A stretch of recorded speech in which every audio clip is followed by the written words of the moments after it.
분사 1번입니다, 여러분. 자, 분사 한번 들어가 볼 텐데요. 이제 금강산 들어가서 산 구경하는 장면들이 나올 거예요. 영중이 무사하고 시절이 3월인데 화천 시내길이 풍악으로 뻗어 있습니다. 자, 이제 내가 처음에 놀러를 가는데 명분이 있어야 될 거 아니야. 그래서 뭐라 했냐? 영중. 영중은 이제 내가 다스리는 곳. 밑에 가명이라고 돼 있죠. 내가 다스리는 곳에 무사해. 왠지 알아요? 내가 정치를 잘해가지고. 시절이 또 하필이면 꽃피는 춘삼월이야. 그러니까 뭐 해야 됩니까? 놀러 가야 되죠.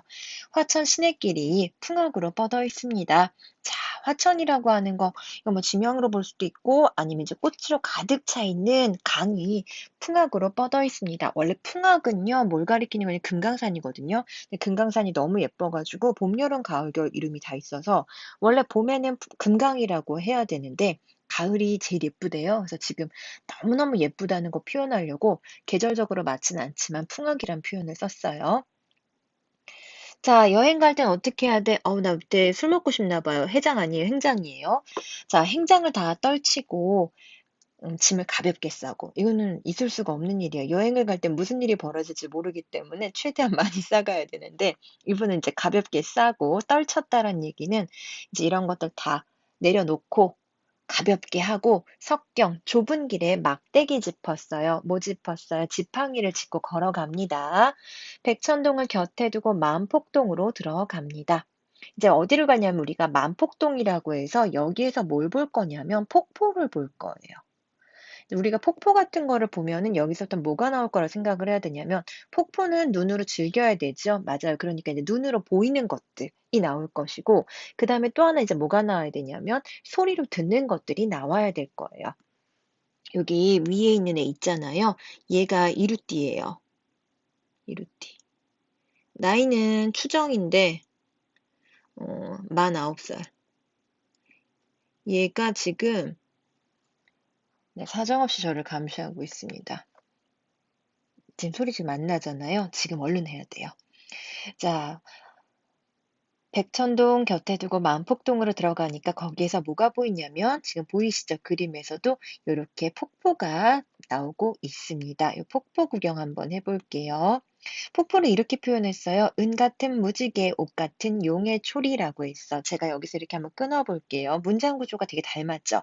뭐뭐 같은 무지개, 뭐뭐 같은 용의 초리했어. 그래서 보시면 대꾸법 하나 쓰였고, 뭐뭐 같다고 하니까 직유법도 쓰였지요. 그 다음 이렇게도 볼 수 있어요. 자, 무지개, 용의 초리라고 하는 거를 폭포는 뭐다? 폭포는 무지개다. 이렇게 얘기할 수 있죠. 이렇게 하면 뭐다? A는 B다니까 은유법도 돼요. 초리라고 하는 거는 현대국어에서는 거의 사라졌는데 눈초리 이렇게도 쓰기도 하거든요. 꼬리라는 뜻이에요. 폭포의 모양이 하늘에서부터 이렇게 걸려 내려오는 무지개인데 은으로 만든 무지개 같이 생겼고 그 다음에 마치 뭐 같냐면 용의 꼬리, 용이 이렇게 물속으로 쑥 빠져들어가고 있는 꼬리 모양이다. 이렇게도 설명을 했어요. 섞어 돌면서 뿜는 소리가 심리에 퍼지니 거짓말이 너무 심하지요. 뭐가 이렇게 시끄러워. 너무 많이 시끄러운 소리인데 이 정도면. 근데 그 정도로 폭포가 웅장하고 큰 거야. 그래서 내가 뭐라고 설명하냐. 들을 때는 이 재라고 하는 건데 내가 멀리서 폭포 소리를 들을 때는 우레 같았거든. 그런데 실제로 보니까 눈 내리는 것 같다라고 표현을 했어요. 이것도 보시면 이렇게 끊어보면 문장 구조 똑같죠. 대꾸법. 우레라고 하는 건 소리로 들었고 그다음 눈으로 보니까 눈 내리는 것 같더라라고 표현을 했습니다. 자, 그리고서 그다음 이제 무슨 얘기인가 볼게요. 금강대로 봅니다. 금강대의 맨 위층에 선악이, 신선이 타고 논다는 학이 새끼를 쳤어요. 자, 지금 요 부분에서는 이제 도교의 신선사상도 같이 나타나는데 이 아저씨가 다른 작품에서도 얘기하지만 계속해서 자기가 신선이라고 이야기를 하고 다니거든요. 이해해 줍시다. 뭐, 저도 뭐 장래 희망 중에 하나가 신선이니까 나쁜 건 하나도 없잖아요. 되고 싶으면 될 수 있는 거지 뭐. 자, 춘풍 옥적성의 첫잠을 깨웠던지 호의 현상이 반공에 솟았더니 서호 옛주인을 반겨서 넘누는 듯하구나 라고 했어. 자, 봄바람 옥피리 소리에 첫잠을 깨웠던지 누가 새끼들이 그 학이 호의 현상이라고 하는 거는 학을 흰 저고리하고 검은 치마 입은 그 선녀로 표현을 하는 거예요. 반공, 허공에 솟아뜨니 서호 예주인을 반가워서 넘노는 것 같습니다. 여기도 보면은 뭐뭐 하는 듯 해서 직유법 썼죠. 서호 예주인이라고 하는 건 뭐냐면 그 옛날에 송나라 시인 인포라고 하는 사람인데요. 인포가 매화를 부인으로 삼고 매화가 아내예요. 인포에겐 아내고 그 다음에 학을 자식으로 삼았다는 사람이 있어요. 그래서 학이 지금 누구를 보고 막 반가워하냐면 정처를 보고 반가워하잖아요. 그걸 뭐라고 생각하냐면 아, 쟤도 내가 자기 아빠인 인포인 줄 아는구나. 그렇게 훌륭한 시인인 줄 아는구나 하면서 약간 좀 자기 자신을 신선 이런 느낌의 비유를 하면서 이야기를 하고 있는 부분이었습니다. 아저씨 좀 재밌죠? 자, 그리고 나서 이 다음 부분에 무슨 얘기가 나오냐 또 봅시다.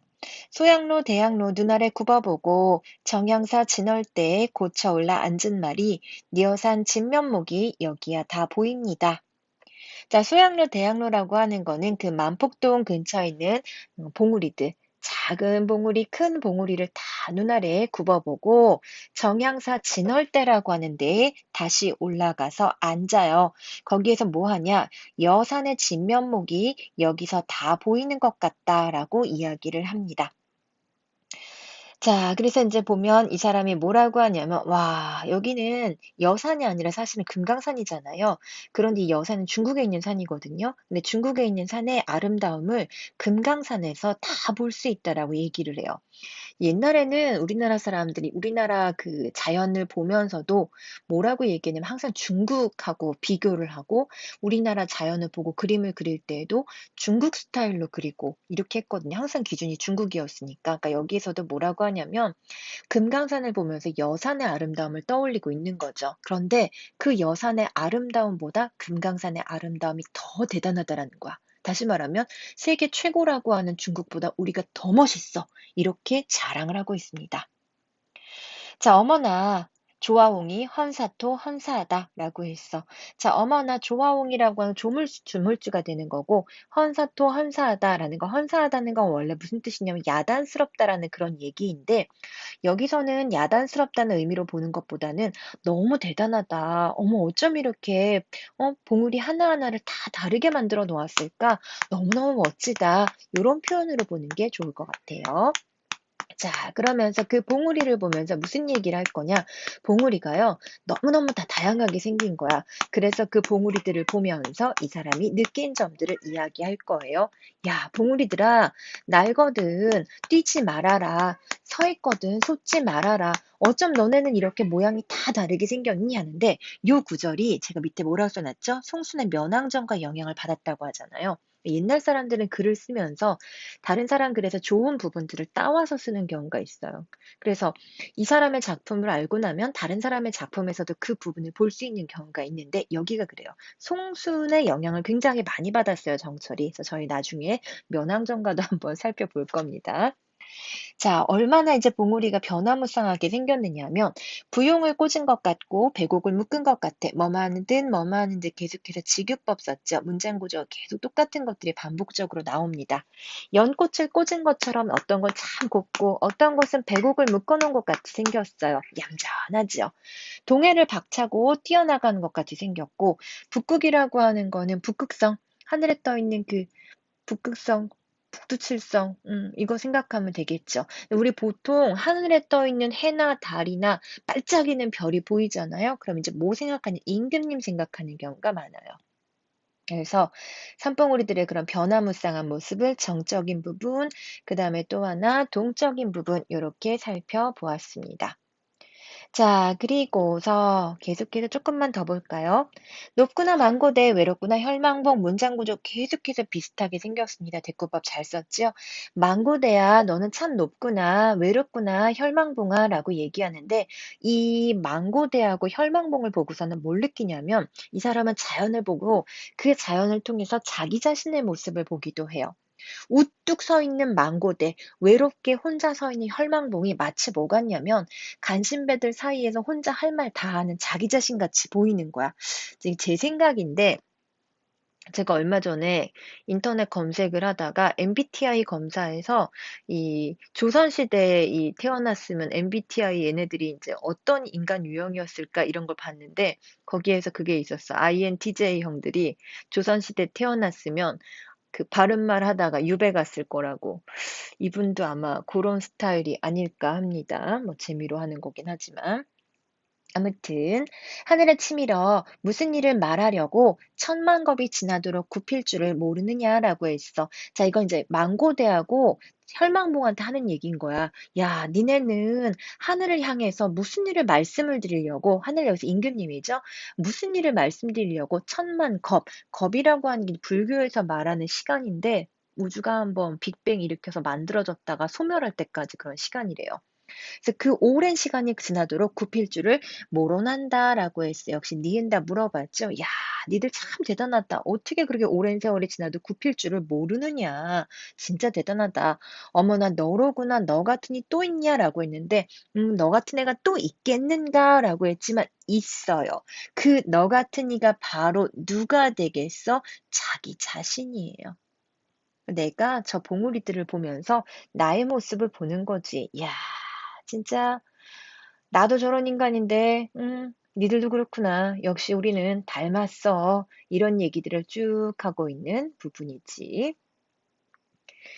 자, 계심대에 고쳐 올라가. 이번엔 이제 어디로 이동하냐? 계심대로 이동했어요. 계심대에 올라가서 중향성을 바라보며 12,000봉을 넉넉히 똑똑하게 헤아려 보니 봉우리만한 맺혀 있고 그 끝마다 서려 있는 기운. 요것도 이제 그 송수는 면왕정가에서 영향 되게 많이 받은 부분.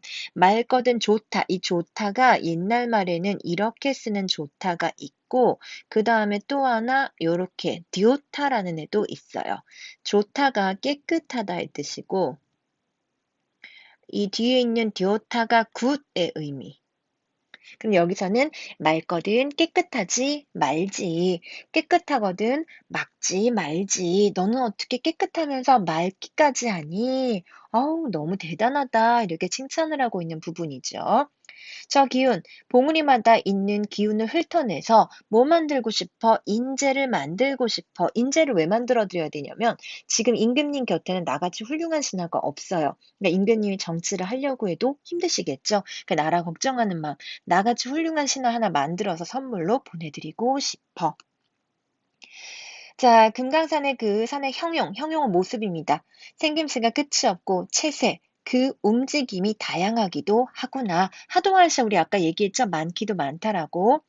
천지가 생겨날 때 자연스럽게 생겨난 것이긴 하겠지만, 이제 와서 보니 유정이라고 하는 거 이제 정이 담겨 있다는 거지, 유정. 조물주의 뜻이 담겨 있구나. 그러니까 조물주가 이거 만들 때 그냥 아무렇게나 만든 게 아니라 하나하나 다 신경 써서 만드셨구나 하면서 지금 이 부분은 뭐 하는 거예요? 조물주의 뭐를 찬양하는 거? 조물주의 솜씨를 찬양하는 부분이지요. 그리고 나서는 이제 어디로 가냐면 비로봉 상상도를 이제 올려다보는 장면이 있는데 옛날에 아마 여러분 부모님이 이제 학교 다니실 때는 배우셨을 거예요. 옛날에 교과서가 국어 교과서가 지금처럼 이렇게 올칼라에 출판사별로 나오지 않고 나라에서 하나 만들어주던 시절이 있어요. 이거 모르는 사람 많이 다 모를 테니까 엄빠한테 물어봐요. 그래서 교과서가 지금보다 좀 조그맣고 아니 검정하고 녹색으로만 이렇게 인쇄가 되던 시절이 있었거든요. 그때는 교과서 진짜 악질적인 교과서에 뭐가 있었냐면 이렇게 관동별곡이 나오고 난 다음에 산정무한이라고 하는 정비석 아저씨의 작품이 있어요. 두 개 다 똑같이 금강산을 갔다 온 얘기가 있거든요. 근데 이제 두 개를 막 비교해서 공통점, 차이점 물어보는 그런 문제가 나오던 시절도 있어요. 진짜 와 이거 언제적 얘기니? 너무너무 옛날 얘기. 부모님한테 물어보면 아마 아실 거예요. 자, 아무튼 이제 올라가 볼고는 싶은데, 올라갔나 못 갔나 보자. 비로봉 상상도 비로봉의 가장 높은, 그러니까 금강산의 가장 높은 그 비로봉 꼭대기에 올라보니 귀인이 신고했어. 요거 이제 해석 잘해야 돼. 올라보니는 올라가서 보다가 아니라 이거는 올라가 본 이게 사람이란 뜻이지. 올라가 본 사람이 있어? 야, 비로봉 꼭대기 올라가 본 사람이 있어? 못 가거든요. 왜 이때는 그 없어요. 올라가는 그 산책로가 없어요. 산책로 등산로 이게 없어요. 동산 태산 중국에 있는 산인데 언어야 높던 거에서 야 동산 태산 중에 어떤 게 비로봉보다 높니? 노나라가 좁은 줄은 우리도 모르거늘 넓거나 넓은 처나 어찌하여 적단 말입니까? 어와 저 지위를 어이하면 알 것이냐? 오르지 못하니 내려가는 것이 이상할까는데 요거는 이제 어떤 얘기냐면 공자님 얘기예요. 공자님이 노나라 출신인데 공자님이 그 말을 했대요. 야, 노나라 생각보다 되게 작다? 라는 말을 했다는 거야. 근데 우리는 솔직히 서울도 되게 크다고 생각하고, 뭐 우리나라도 작은 사이즈는 아니죠. 그쵸? 큰 거라고 생각을 하는데, 근데 이 공자님은 뭐라고 해? 노나라가 작다라고 했어. 그러니까 아마 이건 그런 뜻이겠지. 노나라의 크기가 작다란 의미가 아니라 내가 뜻을 펼치기에는 혹은 그러니까 천하하고 비교를 한다면 전 우주적으로 본다면 별거 아니로구나. 이런 의미겠지. 넓거나 넓은 천하를 공자님은 어떻게 작다고 하셨을까? 어머나 저 지위, 어머나 저 공자님의 경지를 어떻게 하면 알 수 있겠느냐? 알 수 있겠느냐라고 말했지만 사실은 나는 아무리 해도 알 수가 없어요. 왜? 공자님은 어떤 사람이야? 넓고 큰 정신적인 경지를 갖고 있는 위인이거든. 그러니까 아무리 해도 못해. 우리는 못 따라가. 그래서 이제 생각을 한다. 아유, 빌어본 꼭대기에 나는 이렇게 노나라 좁은 것도 이해를 못하는 앤데 못 올라가는 게 당연한 거지. 그러니까 내려가는 게 뭐 고이하겠어? 고이하다, 괴이하다, 이상하죠? 내려가는 게 이상하겠어? 하면서 자기 이제 못 올라가는 걸 약간 합리화하면서 정당화하면서 쳐다보고 있는 장면입니다. 그 다음에 이제 활용소 가는 부분은요, 저 이제 여기서 한번 살짝 쉬었다가 다시 하도록 하겠습니다. 원래 제가 이렇게 말을 빨리 하면 안 되는데 지금 루띠가 잠깐 자기만의 시간을 갖고 있는 중이거든요. 그래서 요럴 때 제가 얼른 해야 돼요. 그래서 말이 조금 빨랐어요. 이제 루띠 자는 거 확인하고 조금 더 천천히 하도록 하겠습니다. 자, 여러분 수고하셨고요. 우리 조금 이따 같이 활용소 구경 가도록 하겠습니다.